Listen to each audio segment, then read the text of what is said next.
Exodus TV தொகுத்து வழங்கும்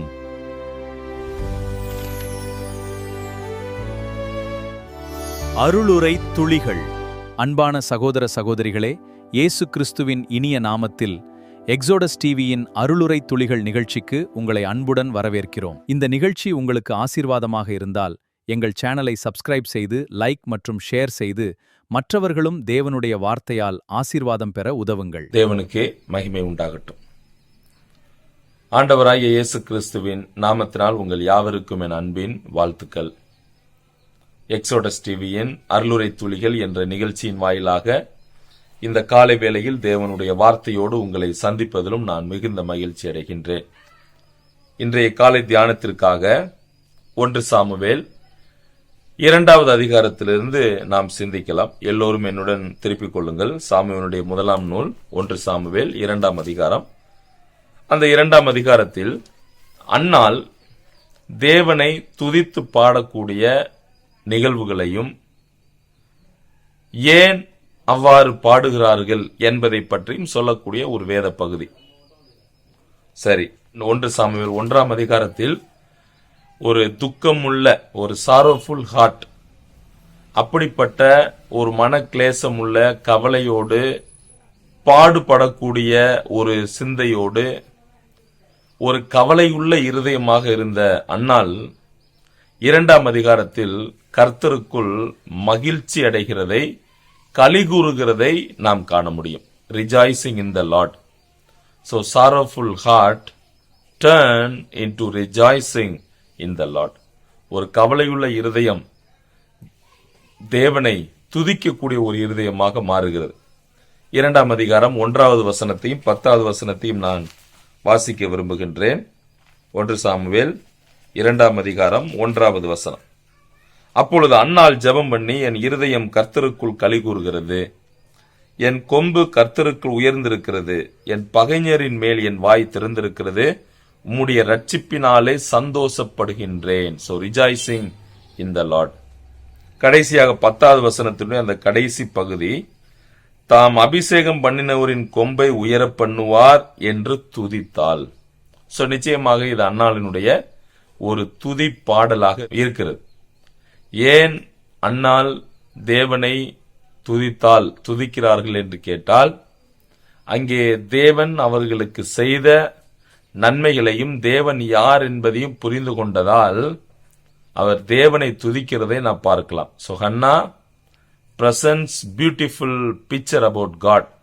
இந்த பகுதியில் தேவன் யார் என்பதை அவர் ஒன்றன் பின் ஒன்றாக சொல்லி வருகிறார். ரைட், இந்த பகுதியை நாம் சிந்திப்பதற்கு முன்பதாக இந்த புத்தகத்தினுடைய பின்னணியை சற்று நாம் அறிந்து கொள்ளலாம். இஸ்ரவேலினுடைய நீண்டகால ஆட்சி, அதாவது நியாயாதிபதிகளுடைய ஆட்சி தொடர்ந்து வந்த அந்த அரசாட்சிக்கு, அதை தொடர்ந்து பார்த்தீங்க அப்படின்னா ஒரு மாற்றம் உள்ள ஒரு ஆட்சி ஏற்படுத்தப்படுகிறது. அதாவது இஸ்ரவேலின் அரசாட்சி காலத்தை, இஸ்ரவேலருடைய அந்த ராஜாக்களினுடைய அரசாட்சியின் காலம் ஆரம்பமாகிறது. பொதுவாகவே நமக்கு தெரியும், ராஜாக்களின் ஆட்சிக்கு முன்பதாக இஸ்ரவேலை நியாயம் செய்ய தேவன் நியாயாதிபதிகளை ஏற்படுத்தினார். அது இதற்கு முன் உள்ள புத்தகங்கள் வரைக்கும் நியாயாதிபதிகளுடைய காலகட்டமாக இருக்கிறது.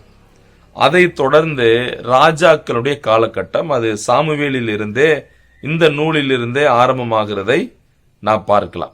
சரி, அப்ப நியாயாதிபதிகளின் ஆட்சியை தொடர்ந்து வந்த அந்த மன்னர் ஆட்சிக்கு இந்த புத்தகம் மிகப்பெரிய ஒரு அமைகிறதை நாம் காண முடியும். சரி, இதை தொடர்ந்து வரக்கூடிய 6 புத்தகங்களை நாம் சிந்தித்தால், 1 சாமுவேல் மனித தகுதியின் அடிப்படையில் தேவன் தெரிந்தெடுக்கக்கூடிய அரசரான சவுலை பற்றி சொல்லக்கூடிய பகுதி.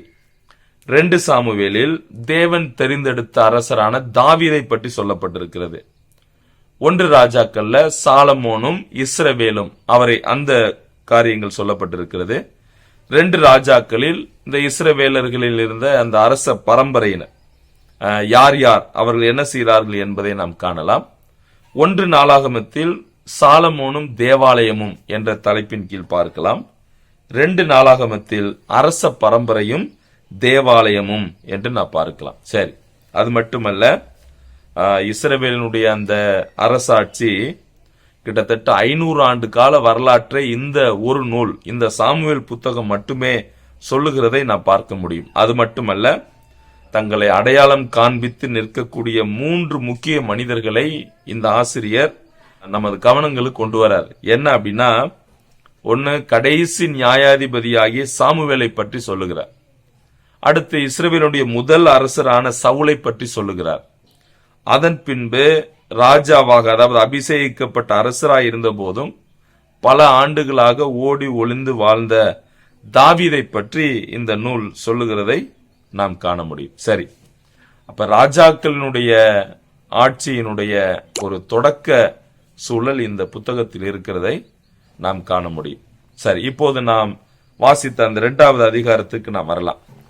1ஆம் அதிகாரத்தில், சாமுவேலுடைய 1வது அதிகாரத்தில், அன்னாள் மிகுந்த கவலையோடு ஒரு சாரோஃபுல் உமனாக, ஒரு கவலை கொண்ட இருதயத்தோடு வாழ்ந்து கொண்டிருக்கிற அன்னாள் இப்போது 2ஆம் அதிகாரம் 1ஆம் வசனத்தில் சொல்லுகிறார்கள், என்னுடைய ஆத்துமா அவரில் களி கூறுகிறது என்று சொல்லுகிறார். சோ ரிஜாய்சிங் இன் த லார்ட்.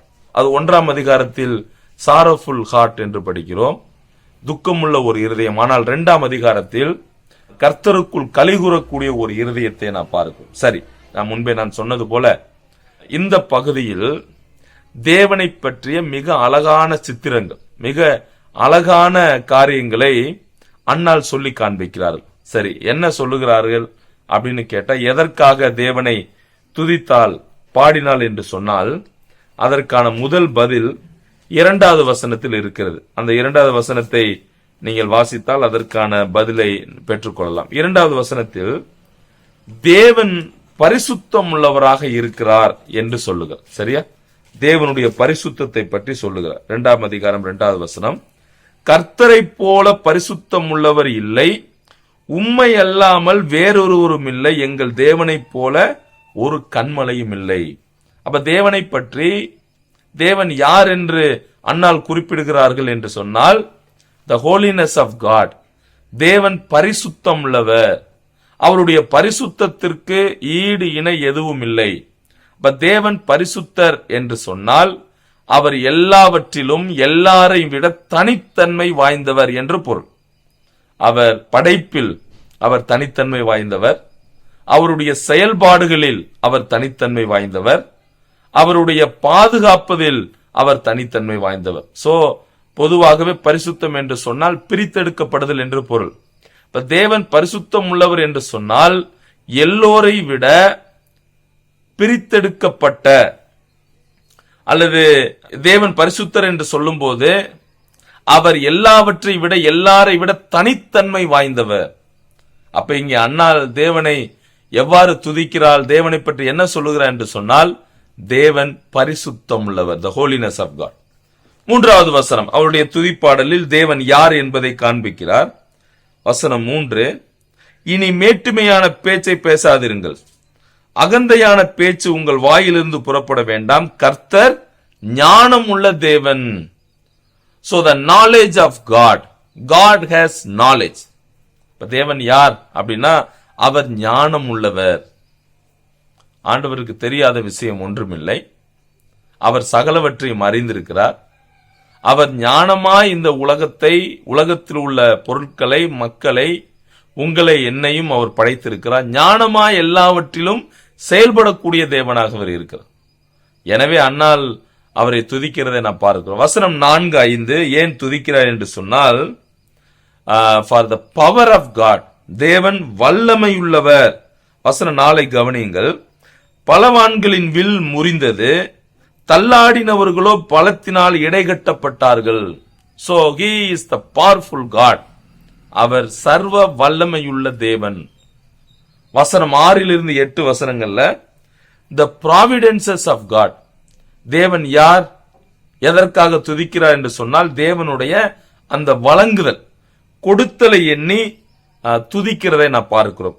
அந்த வசனத்தை நாம் பார்க்கலாம். வசனம் 6, கர்த்தர் கொள்ளுகிறவரும் உயிர்ப்பிக்கிறவருமாய் இருக்கிறார், அவரே பாதாளத்தில் இறங்கும் அதிலிருந்து ஏறவும் பண்ணுகிறார். இப்ப பண்ணுகிறவர். 7வது வசனம், கர்த்தர் தரித்திரம் அடைய செய்கிறவரும் ஐஸ்வர்யம் அடைய பண்ணுகிறவருமாயிருக்கிறார். அவர் தாழ்த்துகிறவரும் உயர்த்துகிறவருமாயிருக்கிறவர். அவர் சிறியவனை புழுதியிலிருந்து எடுத்து எளியவனை குப்பையிலிருந்து உயர்த்துகிறார். இந்த வசனம் எல்லோருக்குமே தெரியும். சோ தேவன் எல்லோருக்குமான ஒரு நியாயத்தை, அவர் சிறியவர்களை புழுதியிலிருந்து எடுத்து எளியவனை குப்பையிலிருந்து உயர்த்தக்கூடியவராக, பிரபுக்களோடு அமர வைக்கக்கூடியவராக அவர் இருக்கிறார். So that is the providence of God. கடைசியாக வசனம் 9 பாருங்கள். தேவன் யார்? அவர் தமது பரிசுத்தவான்களின் பாதங்களை காப்பார். துன்மார்க்கர் இருளிலே மௌனமாவார்கள், பலத்தினால் ஒருவனும் மேற்கொள்ளப்படுவதில்லை. சோ த பிரசர்வேஷன் ஆஃப் காட், தேவன் பாதுகாக்கக்கூடியவராக இருக்கிறார் என்று நாம் வாசிக்கிறோம். சரி, இந்த காலை வேளையில் இந்த அன்னாளினுடைய துதித்தல் என்ன என்பதை நாம் கற்றுக்கொண்டோம். அன்னாள், அவளுடைய இருதயம் அவரில் கலிகூறுகிறதை நாம் பார்க்கிறோம். ஏன் என்று கேட்டால், தேவன் எப்படிப்பட்டவர் என்பதை தன் வாழ்வில் உணர்ந்து கொண்டதால் தேவனை துதிக்கிறதை நாம் பார்க்கிறோம். சரி, நீங்களும் நானும் இந்த காலை வேளையில் தேவனை பற்றி நாம் புரிந்து கொள்ள வேண்டிய காரியங்கள் உண்டு. எவ்வாறு அன்னாள் அவர்கள் புரிந்து கொண்டார்கள், அதுபோல நீங்களும் நானும் நம்முடைய தேவனுடைய மகத்துவத்தை, குணாதிசயங்களை புரிந்து கொள்ள வேண்டும். முதலாவது வசனம் 2 நாம் படித்தோம், அவர் பரிசுத்தம் உள்ள தேவனாக இருக்கிறார். எல்லோரை விட, எல்லாவற்றை விட அவர் தனித்தன்மை வாய்ந்தவர். அவர் பரிசுத்தராக இருக்கிறார். வசனம் 3 வாசித்தோம், நமது தேவன் ஞானம் உள்ளவராக இருக்கிறார், எல்லாவற்றையும் அறிந்தவராக அவர் இருக்கிறார். வசனம் 4, 5 அவர் வல்லமையுள்ளவர் என்று சொல்லுகிறார். வசனம் 6 8 அவர் எல்லாவற்றிற்கும் வழங்கக்கூடியவராக, ஒவ்வொருவருக்கான தேவைகளை அவர் சந்திக்கக்கூடியவராக இருக்கிறார். கடைசியாக அவர் நம்மை பாதுகாக்கக்கூடியவராக இருக்கிறார். சோ இப்படித்தான் இந்த பாடல் நிறைவடைகிறது. வசனம் 10 அந்த ராஜாவை உயர்த்துவதோடு இந்த துதி பாடல் முடிவடைகிறதை நாம் பார்க்கலாம். சரி, நீங்களும் நானும் நமது தேவன் எப்படிப்பட்டவர் என்பதை உணர்ந்து அதை நம் வாழ்வில் ஏற்று அதற்கேற்ற வாழ்க்கை வாழ்ந்து அவர் நாம மகிமைக்காக ஜீவிக்க ஆண்டவர் நம்ம ஒருவருக்கு உதவி செய்வாராக. தேவநாமம் மகிமைப்படட்டும். ஆமென்.